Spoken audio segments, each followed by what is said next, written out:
Malvert, chapitre 15, paysage du Constantinois. Ce matin-là, la troupe avait quitté les baraquements bien avant le lever du soleil. Des syndics avaient signalé un repère de rebelles dans un bled de montagne. La nuit était claire. La colonne s'était ébranlée. La MX-13 ouvrait la route. Deux semi-chenillés suivaient. La Jeep de commandement fermait la marche. Danny était au volant de la Jeep.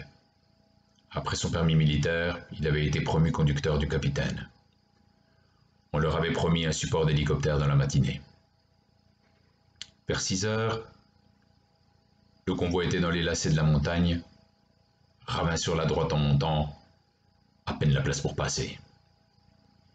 Le char est le premier à prendre le virage en épingle, suivi du premier half-track. Lorsque le troisième engin amorce le tournant, un bruit assourdissant, un éclair de feu.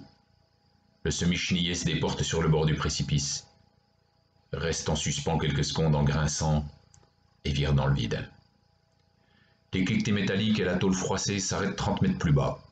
Au fond, plus que de la bouillie et de la chair sanguinolente. Un seul rescapé, à genoux dans une mare de sang, les deux mains sectionnées. L'air hagard, il répète en enfouissant ses moignons dans la boue rougeâtre qui se forme à ses pieds. « Il faut que je me lave les mains! Il faut que je me lave les mains !» Danny se rend compte que si le blindé avait pas sauté, à 10 mètres près, c'était lui que répétait sur la mine. L'ordre radio est formel. On poursuit la mission.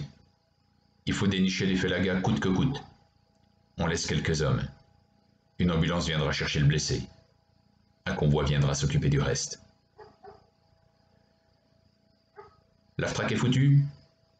Irrécupérable, mon colonel. Les chiens? De la bouillie, mon colonel. Combien de survivants? Un seul, mon colonel. Les deux mains sectionnées. On s'en occupe. C'est comme ça qu'on apprenait les priorités dans le Constantinois. Au bled, pas un rebelle, évidemment. Sur la petite place près du puits, par contre, 5 corps alignés. Des colons que le FLN est allé chercher dans une ferme du coin. La femme et les 2 filles éventrées. Le fils et le père égorgés. Les glaouis cousus dans la bouche. Ça sentait. Ils étaient morts depuis 3 jours peut-être. Les villageois avaient tout abandonné et étaient partis par peur des représailles. Même plus un vieux ou une femme à se mettre sous la dent. Un foulard sur les narines, il n'y avait plus qu'à creuser les tombes, enterrer les morts, faire un rapport et repartir. Le surlendemain, Danny était de garde dans un poste avancé, un trou entouré de sacs de sable. Laila, un berger allemand, la mascotte du bataillon, était couchée à ses pieds. Effet membrier, adossé au mur de sable, ne jamais se laisser surprendre. Surtout pas fumer. La lueur ou l'odeur peuvent trahir une présence. Jamais laisser sa silhouette se découper sur un fond clair non plus. Il en avait vu plus d'un se faire dégommer sans comprendre ce qui leur arrivait. 4h10. Une ombre furtive sur un mur en pierre à 50 mètres. Grondement étouffé de Laila. Couché. La chienne est rompue aux ordres, même chuchotée. Les sommations claquent dans la nuit. Halte là! Pas de réaction. Une hallucination? Non. La chienne a grondé. Au bluff. Halte là au large! Une silhouette fondue dans le paysage nocturne glisse le long des pierres et file à découvert. Halte là où je fais feu!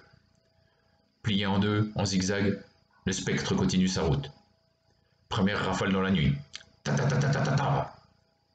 Deuxième rafale. Pa ta ta ta ta ta ta ta ta. La forme s'effondre.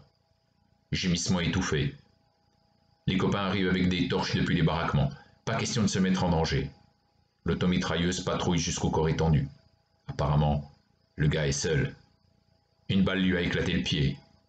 Le gaillard venait en reconnaissance.